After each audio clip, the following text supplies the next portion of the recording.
Hello everyone, I am very glad that you're joining this story. Subscribe, like, and comment. Enjoy the story, smile more often. Most of the stories about success start with someone being underestimated, but mine starts with a basement, a broken wrench, and a man who taught me everything about fixing things except how to fix a heart after it's been stepped on. My name's Jessica, and I grew up in rural Ohio, where success looked like owning your own pickup and not owing the bank more than your house was worth. In our town, you didn't dream, you survived. And if you were lucky, you got out. My dad, Ron, was a mechanic for over 30 years, and he wore every single one of those years on his face like a badge. His hands were never clean, his voice always sounded like gravel being dragged through whiskey, and his opinion was the kind of thing that didn't just fill a room, it suffocated it. He was the type of man who believed in two things: hard work and silence. Especially when it came to emotions. Feelings were for quitters. Crying was weakness. Talking back meant you were either getting too big for your britches or asking for a slap, depending on how close the belt was. My mom, Sharon, she was the wallpaper in the room, always there, always quiet, and slowly peeling in the corners. She wasn't dumb. She just learned early that speaking up meant paying a price. Her days were filled with cleaning, nodding, cooking, and avoiding landmines. I think she used to have dreams, too. Maybe painting or teaching or something with books. But after 3 kids and a husband who thought libraries were for losers, those dreams probably got buried under laundry and grocery receipts. I was the youngest by almost 10 years. My brothers, Kyle and Mitch, were already halfway out the door when I was still learning how to spell my last name. They took after my dad: tools, trucks, beer by 5, bed by midnight. Nobody in my family had ever looked at a camera and seen potential. To them, it was either a surveillance device or a wedding day accessory. But me? I saw stories. When I was about 11, I found a dusty, half-dead camcorder at a garage sale for $7. I spent the next week filming everything from the neighbor's dog chasing squirrels to my own dramatic reenactments of soap opera scenes using Barbies and a DIY set made of shoeboxes. My dad saw me editing one of those videos on our ancient family desktop once, and he just shook his head. Said, "Ain't no future in pretending, Jess." Then he went out to the garage and cranked up Lynyrd Skynyrd like I hadn't just felt my heart crack right down the middle. School wasn't much better.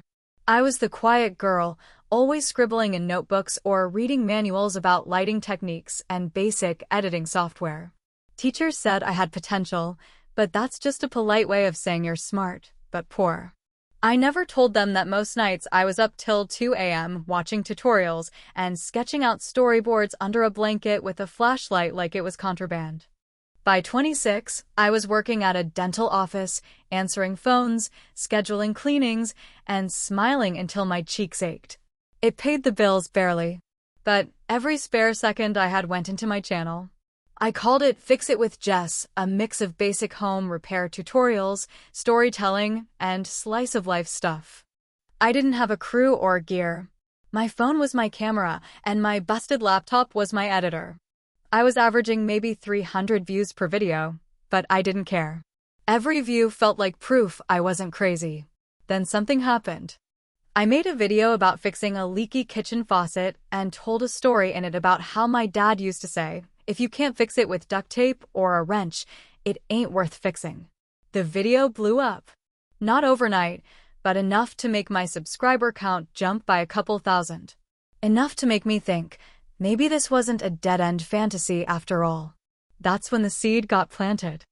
I started running numbers, looking at monetization, affiliate links, brand deals. I reached out to other creators. I built a tiny network. I stopped feeling like I was screaming into a void. My videos started getting traction, my email inbox stopped being empty, and I started to believe in something I hadn't felt since I was 11 years old: momentum. I held up for 6 more months at the dental office. 6 months of "can you hold, please?" and wiping down germy keyboards and listening to people complain about insurance. Then, after a particularly bad Tuesday where my boss asked me to stay late for the third time that week and a patient screamed at me for 10 minutes because their cleaning got rescheduled, I clocked out and never clocked back in. I went full-time on YouTube. No backup plan. No savings. Just a dream, a stubborn streak as thick as concrete, and an audience that was starting to feel like a second home. I waited a week before I told my family. Not because I was scared, okay, maybe a little, but because I wanted to at least be able to say I'd already made it work for a few days. I wanted to walk in with proof. I wanted to believe that if I had confidence, maybe they'd meet me halfway. We were having Sunday dinner, which, in our house, meant overcooked pork chops, 2 types of potatoes, and tension simmering just under the surface like a pot about to boil over. My dad was already 2 beers in, and the TV in the background was playing some crime show none of us were watching. I waited until the plates were cleared, until the moment when conversation usually turned into grunts and chewing and the sound of my mom scraping dishes.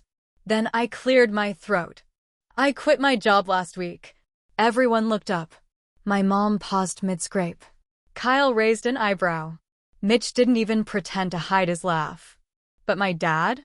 He leaned back in his chair, folded his arms, and gave me the kind of look you give a dog that just pissed on the carpet. Tell me you're joking. I'm not. I'm doing YouTube full-time now. And then he laughed. The kind of laugh that punches you in the ribs without ever touching you. The kind that says you're a goddamn idiot without using the words. She thinks a YouTube channel is a career, he said to no one in particular. And then he laughed again. I didn't say a word. Not then. Not yet. But I reached into my purse and wrapped my fingers around my phone. I knew I wasn't done yet. And they had no idea what was coming next. When I say the silence after I said the word YouTube could have cut glass, I'm not exaggerating in the slightest. Hell, I'd argue it sliced cleaner than any knife in my mother's drawer. My dad just stared at me like I'd announced I was joining a cult, or worse, becoming a vegetarian. His face didn't move for a solid 5 seconds, but I could see the twitch in his jaw, the slow clenching of his fists like he was trying to squeeze the stupidity right out of my skull from across the table. And then, just like that, the silence shattered. He scoffed, leaned back in his chair with a creak that somehow sounded judgmental, and chuckled a low, smug, bitter sound that carried more disdain than any words ever could. You gotta be shitting me, he said, shaking his head and reaching for his beer. You think a damn YouTube channel's a career? Jesus Christ, Jess. What, you gonna be one of those girls prancing around in makeup telling other idiots how to put on lipstick? That's your plan. I didn't answer right away because, in truth, I wasn't surprised. I'd prepped for this moment, rehearsed it in my head a dozen times on the drive over. But no amount of preparation can dull the blade when it comes straight from someone who's supposed to love you unconditionally. No, I said quietly but firmly, trying to keep my hands from trembling. I teach home repairs. Basic plumbing. Simple stuff for beginners. I share stories, too. So story time and sink fixin', he sneered. Great. Sounds like a real stable career. Maybe you'll get picked up by Netflix. Or maybe you'll just end up another broke-ass loser living back in her childhood bedroom. Right then, Cal decided to chime in, because God forbid one man's condescension wasn't enough. She's serious about this, he asked, half laughing, his fork still hovering in midair like the gravy on his plate was more deserving of respect than I was. You mean like Cousin Tara serious? Remember her pyramid scheme protein powder thing? Dad nearly choked on his drink laughing, and even Mitch cracked a grin, though he kept his mouth shut for once. You gonna start hosting parties and selling blender bottles next? Kyle said, nudging my shoulder like we were on the same side of this cruel joke. Maybe we can all sign up under you, get rich together. At that point, I could feel my ears getting hot, my face flushing with that shame-rage hybrid that only humiliation at the hands of your own blood can deliver. My mom was sitting 2 seats over, fiddling with the corner of a napkin like it might whisper the right thing to say if she folded it enough times. Her eyes never met mine. I was 28 years old and being laughed out of my own family dinner like I was a 14-year-old announcing I was going to marry a Backstreet Boy. It was brutal, and it was humiliating, and it wasn't even unexpected, which might have been the worst part. Have you ever had someone you love completely dismiss your dream, like it wasn't even worth a second of serious thought? How did you react? Drop your story in the comments. Maybe we're not as alone as we think. I thought about bringing up the numbers then, about telling them how I'd made almost $2,000 last month, how my subscriber count had tripled in 6 weeks, how I'd gotten 2 emails from small brands asking for collabs. But I knew better. Facts didn't matter in that house, unless they were printed on a paycheck from a job with a time clock and a uniform.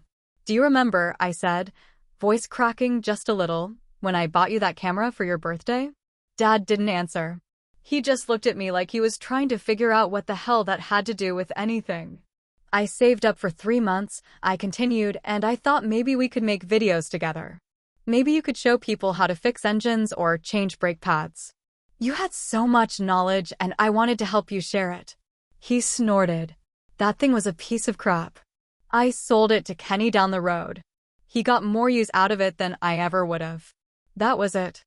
That was the moment something inside me curled up and died. It wasn't even just about the camera.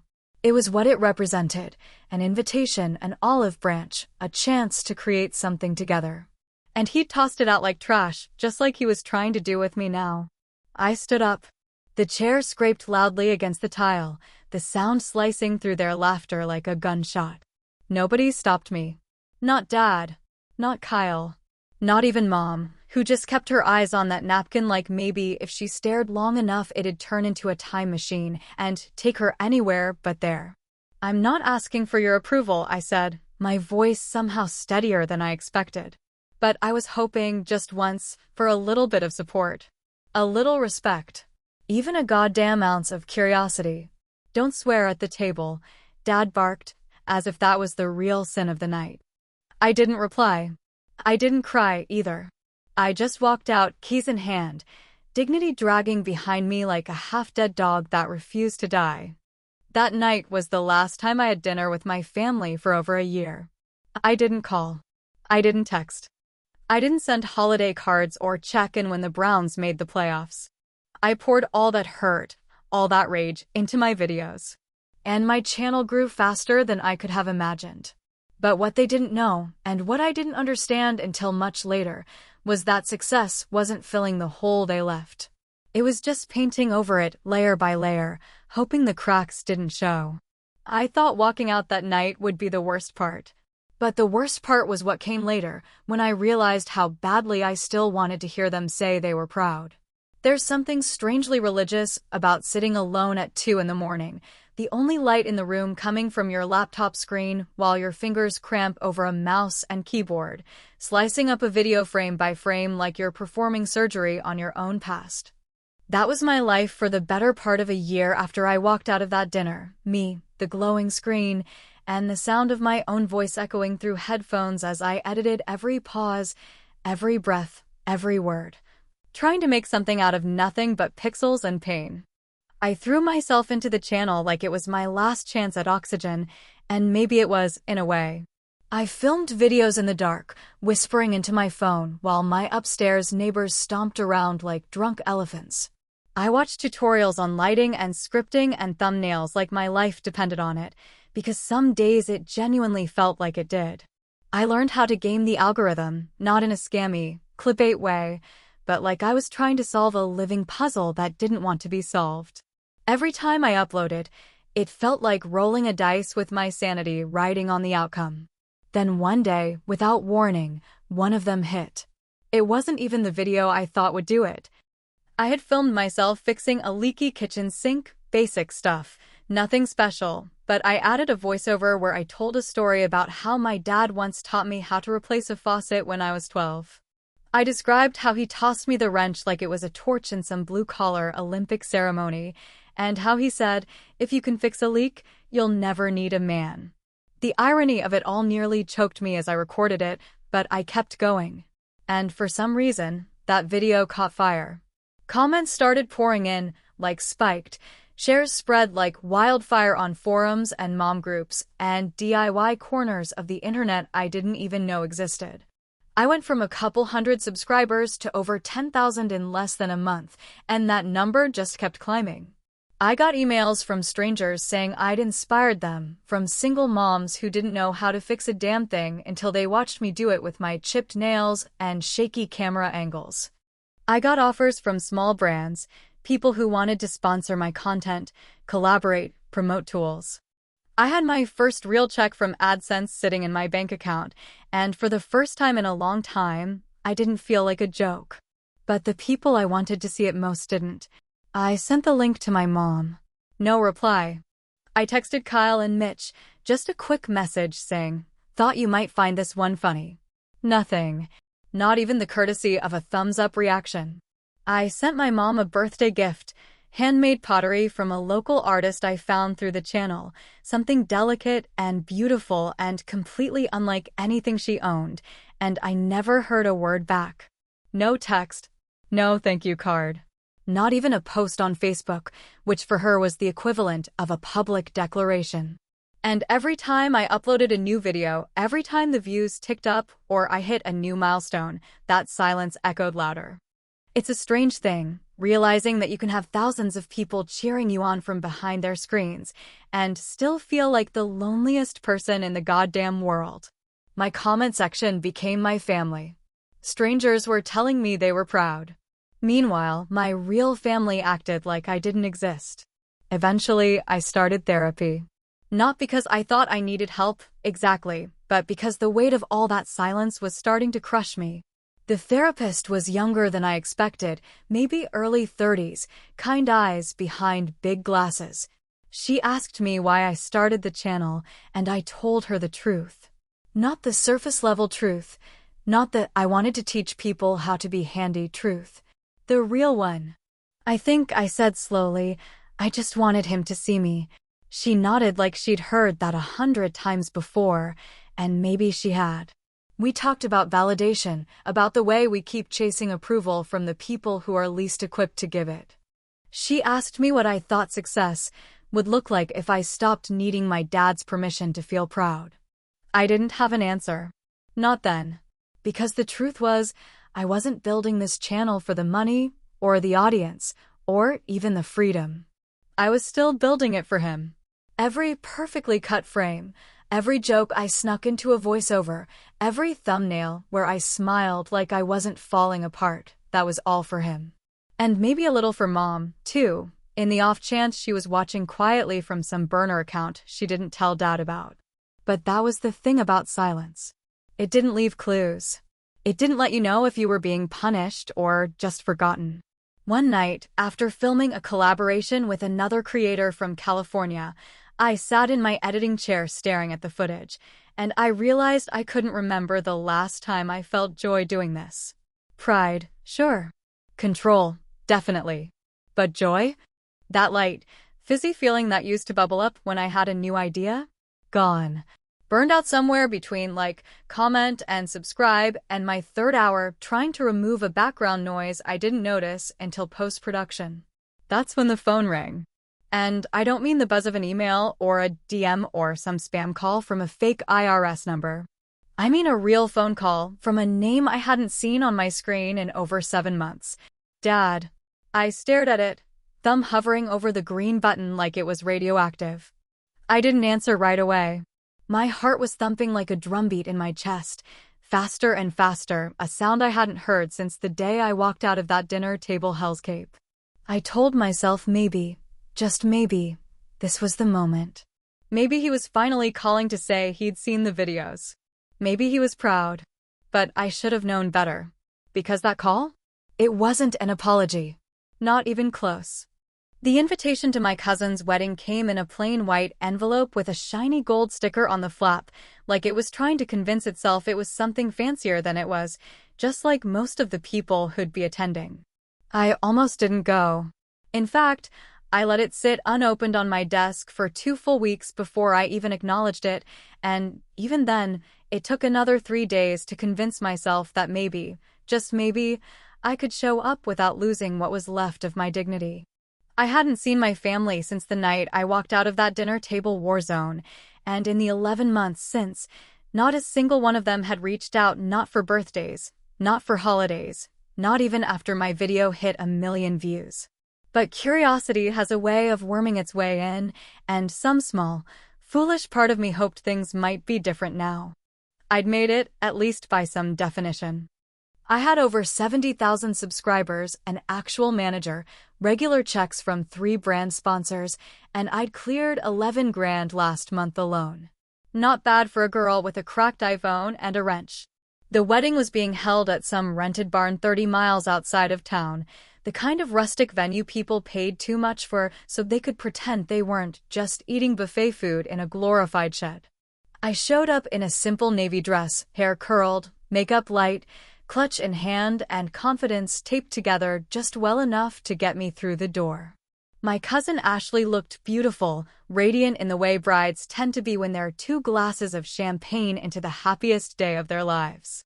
She hugged me tight, said she loved my videos, and whispered that she secretly fixed their bathroom sink with one of my tutorials last week. That was the last kind word I'd hear that night. The reception hall was buzzing with the usual suspects, my uncles already tipsy and red-faced, my aunts gossiping in low tones while pretending to compliment each other's dresses, and my brothers parked near the open bar like vultures waiting for something to die. And then, of course, there was Dad, standing near the head table in his ill-fitting gray suit, chewing on an unlit cigar like it was the only thing tethering him to the ground. We made eye contact from across the room. It wasn't hostile, exactly, but it wasn't warm either. Just that stiff, tight-lipped acknowledgement of 2 people who'd run out of ways to avoid each other. I figured I could survive a few hours. Say hi. Eat some free cake. Leave before the whiskey took hold of anyone's tongue. What I didn't plan on was the microphone. It was during one of those impromptu toasts, right after the best man finished his speech, and the DJ was too slow to cut to the music. Dad grabbed the mic like he was accepting an Oscar, raised his glass, and launched into some long-winded story about Ashley stealing cookies as a kid. People laughed, clinked glasses, someone hooped in the back. It was harmless enough. But then, right as the DJ stepped forward to reclaim the moment, Dad went off script.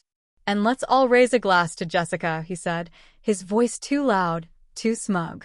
"Our very own little internet celebrity. She thinks a YouTube channel is a career."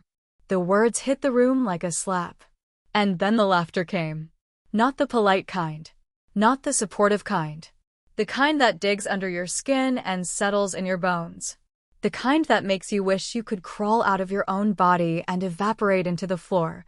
Kyle clapped. Mitch howled. One of my uncles whistled like it was a football game. I didn't say a word. I didn't flinch. I just reached into my purse, pulled out my phone, unlocked it with a practiced thumb, and walked slowly toward the front of the room. My heels clicked against the wooden floor like a metronome counting down to something irreversible. I didn't ask for silence. I didn't need to. They noticed. One by one, the chuckles faded. The clinks stopped. All eyes turned to the screen I held up. My revenue dashboard. Clear as day. Last month, $11,438.22. The month before that, $9,807.45. A list of brand invoices. A screenshot of a deal with a home improvement company everyone in that room had probably seen ads for during Sunday football. Silence. Dad's face didn't fall, but it cracked. Just slightly. A flicker of something passed through his eyes, shock, sure, but not surprise. Like he always knew I could do it, but couldn't let himself believe it meant anything. Then, slowly, he raised his glass again and said in a voice that barely tried to sound casual, "Well, that's not gonna last." Not congratulations. Not even a grudging nod of respect. Just another jab, a desperate cling to the last rung of the ladder he'd always assumed I'd never climb. I didn't respond. Not because I was speechless, but because I finally understood something I'd been running from for years. There was no amount of success that would ever be enough for him, because what he really resented wasn't that I had made it, but that I'd done it without becoming someone like him. I turned around, walked back to my table, and sat down like nothing had happened. My hands didn't shake. My heart didn't pound. I just felt tired. So tired it felt like it came from somewhere under my skin, in my bones, like I'd been holding up this invisible weight for so long I forgot what it was like to stand without it.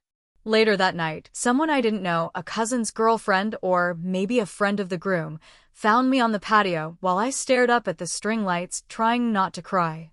"That was badass," she said, sipping her wine. "I wish I had your guts." I smiled, nodded, thanked her. But all I could think was, guts don't keep you warm when your family treats your biggest victory like a punchline. I stayed just long enough to dance once with Ashley, congratulate her again, and fake a phone call so I could leave without saying goodbye.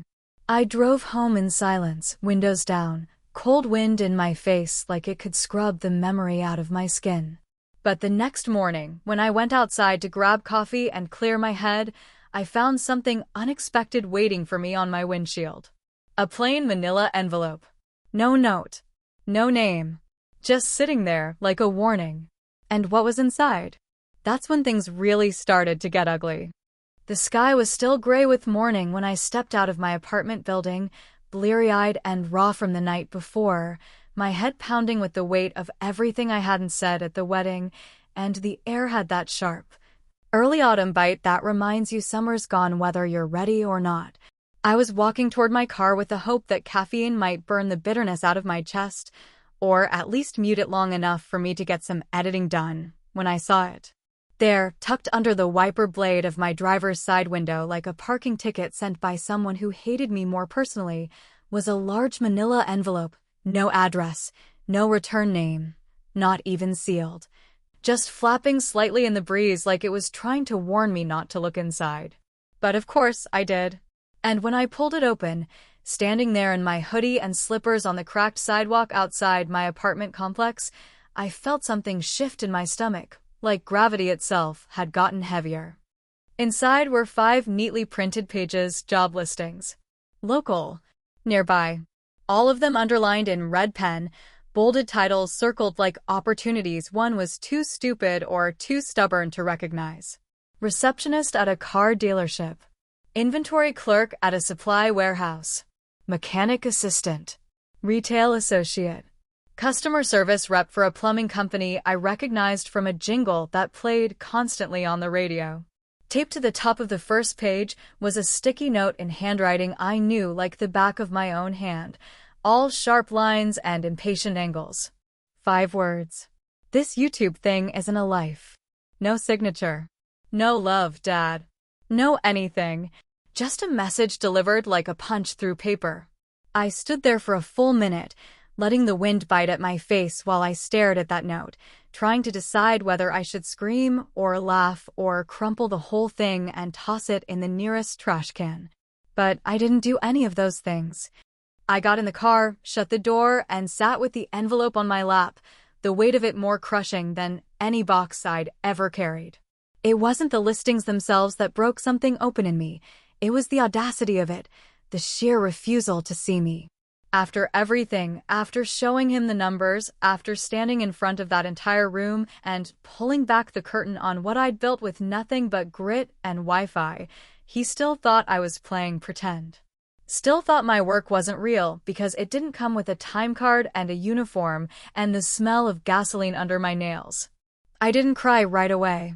That came later, on the highway, halfway home, when the coffee sat untouched in the cup holder and a song came on the radio that I used to love before it started sounding like my own eulogy.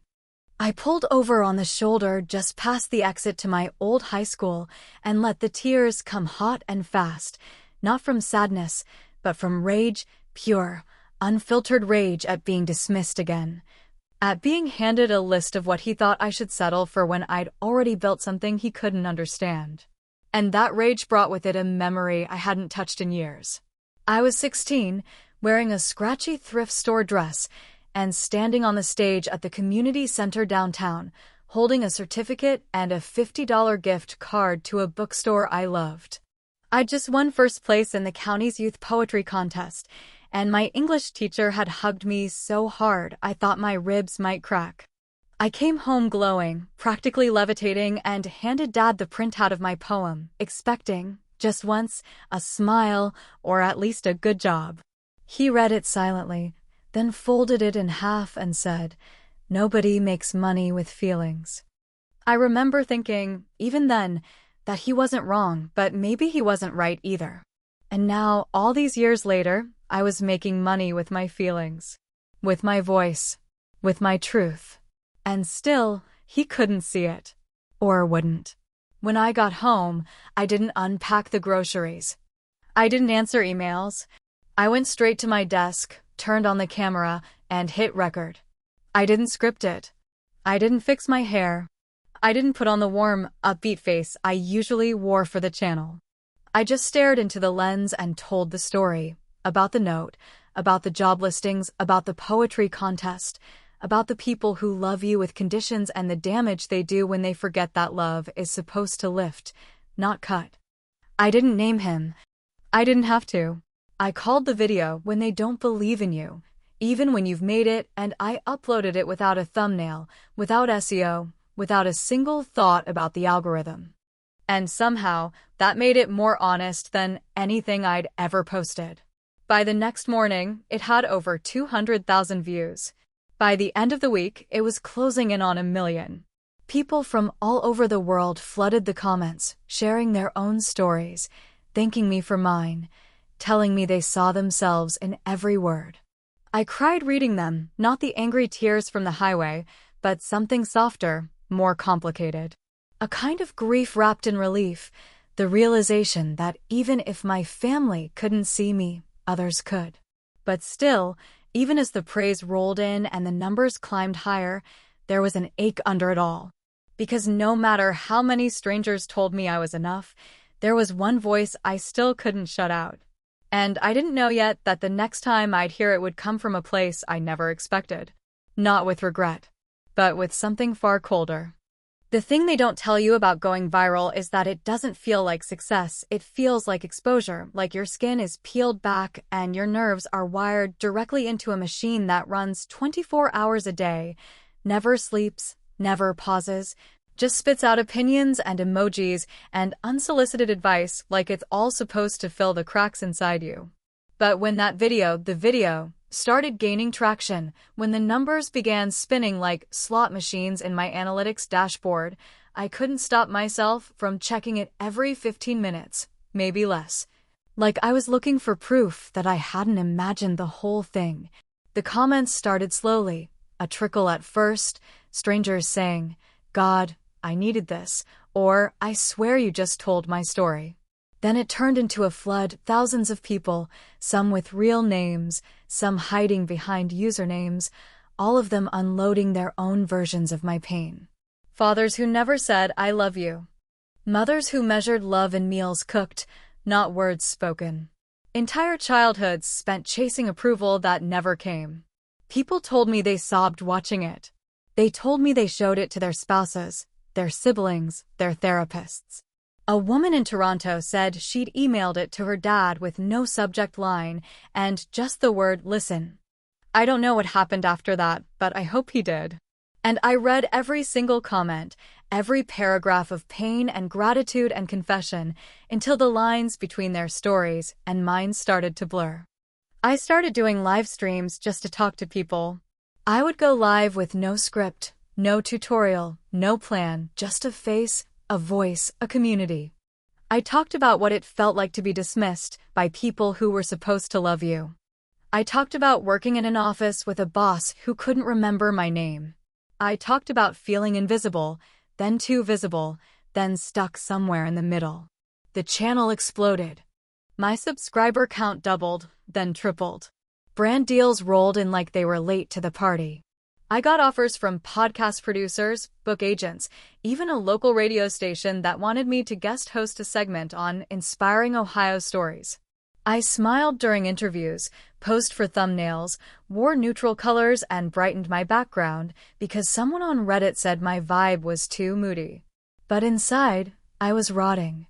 Because when the camera shut off and the comments slowed and the notifications finally went silent in the middle of the night, I was still the same girl who drove home from a wedding trying not to scream. Still the girl who got a list of job postings instead of a phone call.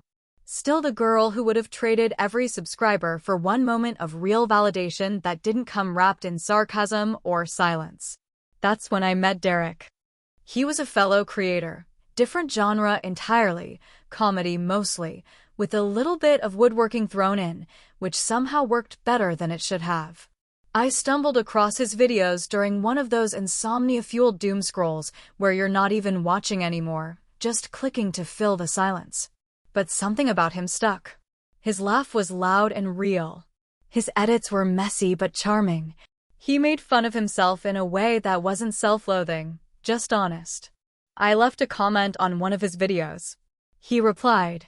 We started talking. And for the first time in what felt like years, I didn't feel like I had to perform. He didn't care about my subscriber count. He wasn't intimidated by my numbers or skeptical of my career. He called it a career, like it was obvious, and somehow that single word felt more affirming than anything my family had said in years. We talked late into the night about growing up in households where love had terms and rules. He told me his mom used to make him earn hugs by getting A's. I told him about the time I fell off my bike and broke my wrist, and my dad made me walk home because tears don't fix bones. And then I told him the rest. About the envelope. About the note. About the poetry contest. About the laugh at the wedding that still echoed every time I uploaded. Derek didn't interrupt. He didn't offer advice. He just sat there quietly, head tilted slightly, like he was holding the weight of my story with both hands. And when I finally ran out of breath, he said something that cracked me open in a way I didn't expect. Sometimes, he said softly, proving them wrong still leaves you wrong inside. I didn't know what to say to that. Because he was right, and I hated how right he was. I'd spent so long building this identity on the ashes of their doubt, but underneath all the victories, all the numbers, all the growth, I was still just reacting to the wound. Still flinching at shadows they'd left behind. That night, I lay awake staring at the ceiling, Derek's words bouncing around my brain like a song stuck on loop. Proving them wrong. Proving them wrong. Proving them wrong. But what had I proved, really? That I could succeed in spite of them? Or that I was still measuring myself by their silence? I didn't answer those questions. I didn't know how. But the universe, in its cruel, precise timing, wasn't done with me yet. Because the next day, as I was sorting through my emails, deleting spam and filing contracts, my phone buzzed with a voicemail notification. Unknown number. Ohio area code. No message preview. I almost ignored it. Almost deleted it out of pure reflex. But something in my gut told me to press play. The voice on the other end was quiet, softer than I remembered, almost like it belonged to someone else entirely. It was my mother. And what she said cracked something open that I thought had been sealed forever. I must have played that voicemail a dozen times before I let it settle in my bones, like a slow cold wave rolling over a shoreline that hadn't seen water in years. My mother's voice sounded smaller than I remembered, not older exactly, but frayed around the edges, like a page that had been folded and unfolded too many times. There was no emotion in the way she said it, none of the guilt or warmth or even apology I might have imagined in a better world. Just 7 words, spoken like she was reading a shopping list. Your dad's sick. He's asking for you. I didn't respond right away. I didn't call her back. I sat in my apartment for 2 full hours, phone face down on the counter, the hum of my refrigerator the only sound in the room. I didn't cry. I didn't pace. I didn't yell or write or vent to Derek, who had texted me earlier with the memes that I never answered. I just sat, like a statue carved out of resentment and disbelief. He was asking for me. After everything, after the wedding, after the envelope, After the silence that had become its own kind of soundtrack, he was asking for me. The hospital was in the same small town I'd driven away from over a year ago, and pulling into that parking lot was like sinking into a memory I never asked to revisit. It was early evening by the time I got there, the sun slipping below the horizon, casting the whole building in this pale orange light that somehow made it look even sadder. Hospitals have a way of doing that, taking all the colors out of people, even the living ones. When I reached the front desk and told them who I was there to see, the nurse gave me a look that was hard to read, half recognition, half pity, but she didn't ask questions. Just pointed me toward room 214 and said, "He's awake.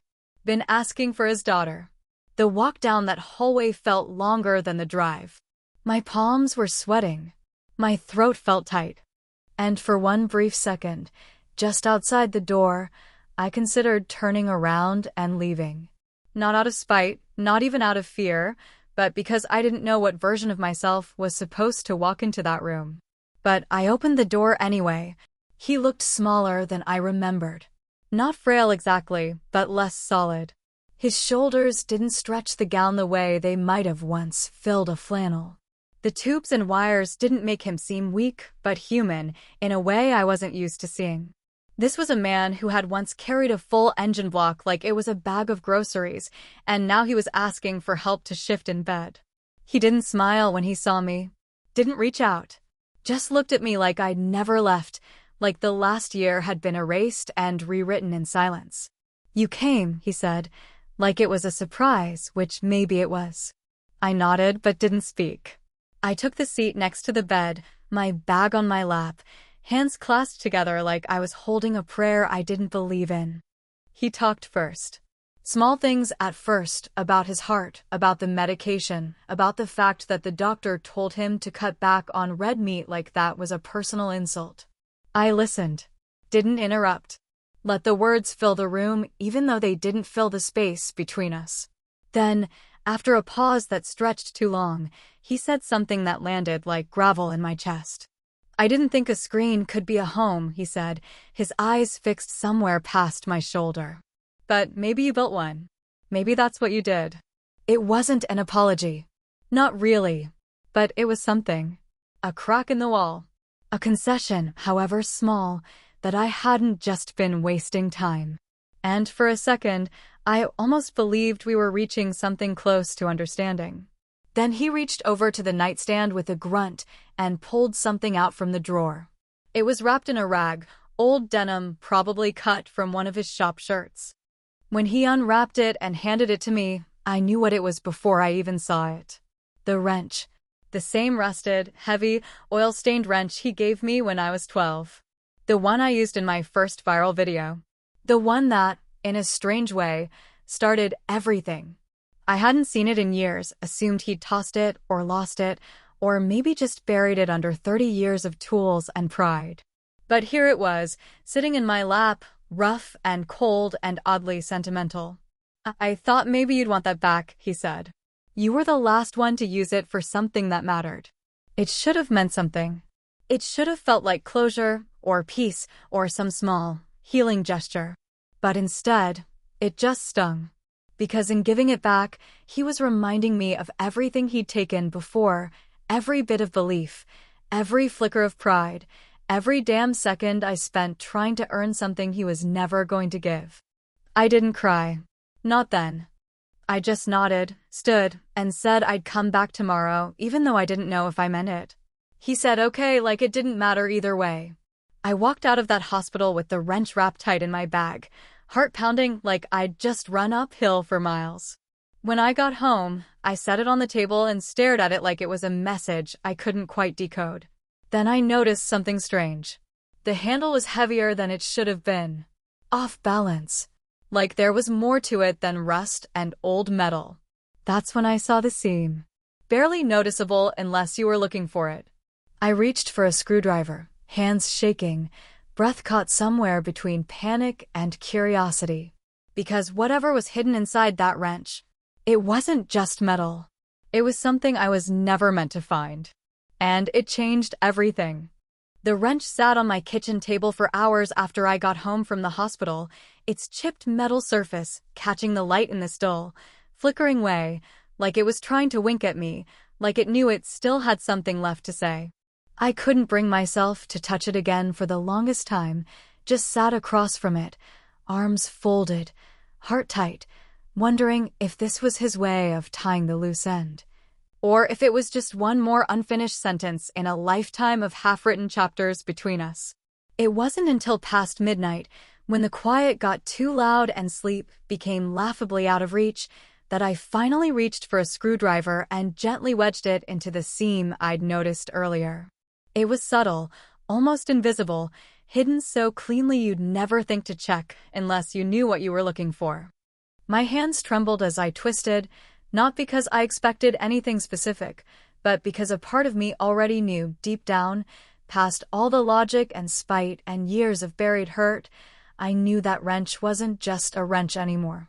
The metal split with a soft creak, revealing a hollow space inside the handle that hadn't seen light in who knows how long. And tucked inside that space, folded with a care that didn't match the man who'd given it back to me with such clinical detachment, was a single, worn photograph. It was me, age 6, sitting cross-legged in the backyard with a toy camera in my hands, one eye squinting into the plastic viewfinder, the other lit up with that wild, bright look kids have when they're pretending to be something bigger than they are. Behind me, just out of focus, was my dad, arms crossed, mouth neutral, caught mid-step like he wasn't meant to be in the shot, but ended up in it anyway. I stared at that picture for a long, long time. Because here's the thing that broke me, the thing I couldn't explain no matter how many hours I'd spent telling my story to a camera and an invisible audience. I didn't even remember that moment. I didn't remember the picture being taken. I didn't remember the camera. I didn't remember him being there. But he'd kept it. Through all the years, through all the anger, through all the times he told me this dream was foolish and unserious and destined to fail, he'd kept a picture of me chasing that very dream. So why mock it? Why throw dirt on something he apparently saw before I even did? Why spend a lifetime making me feel small if, deep down, he'd seen the spark? Maybe because he was scared. Maybe because he saw something in me that looked too much like what he'd given up on in himself. That night, I recorded one more video. No script. No ring light. No music. Just me, sitting on the floor with that wrench beside me and the photo in my hand, lit only by the soft glow of my desk lamp and the ugly truth beating in my chest. I told the story, not just of the wrench or the photo, but of the silence that followed me like a shadow my whole life. I talked about growing up under the weight of someone else's disappointment, about the way your own voice starts to sound fake when it's been talked over for so long. I talked about anger, about forgiveness, about how sometimes we don't get what we deserve. Not the apology, not the validation, not even the closure, but we still get the choice to keep going. And at the end, I said this. Sometimes your biggest critics are just scared they didn't dream big enough when they had the chance. And maybe they see you living loud, and it feels like a reminder of everything they never became. I don't know if that's an excuse, but I do know it's not my responsibility to carry anymore. I didn't monetize the video. I didn't promote it. I didn't even give it a title that would catch the algorithm's eye. It was just a final message, tossed into the wind, the same way I used to whisper secrets into the trees behind our house as a kid, hoping maybe the right person would hear it someday. The screen faded to black, and in the silence that followed, I felt something shift. I didn't feel victorious. I didn't feel healed. But I felt lighter, like I'd set something down I didn't realize I'd been dragging. The next morning, a small envelope arrived in the mail. No return address, but I recognized the handwriting instantly, sharp, impatient. That same crooked slant that had once scribbled, "This YouTube thing isn't a life," across a sticky note like it was gospel. My name. Just my name. I held it in my hand for a long time, thumb brushing the seal, heart skipping in that annoying, stubborn way hope always makes it skip. I didn't open it. Not right then. Maybe not ever. Because sometimes, The silence says more than words ever could. And in that moment, I finally understood something that had taken me my whole life to learn. I never got an "I'm sorry." Maybe I never will. But I did get silence. And sometimes, that's louder than applause. Fade to black.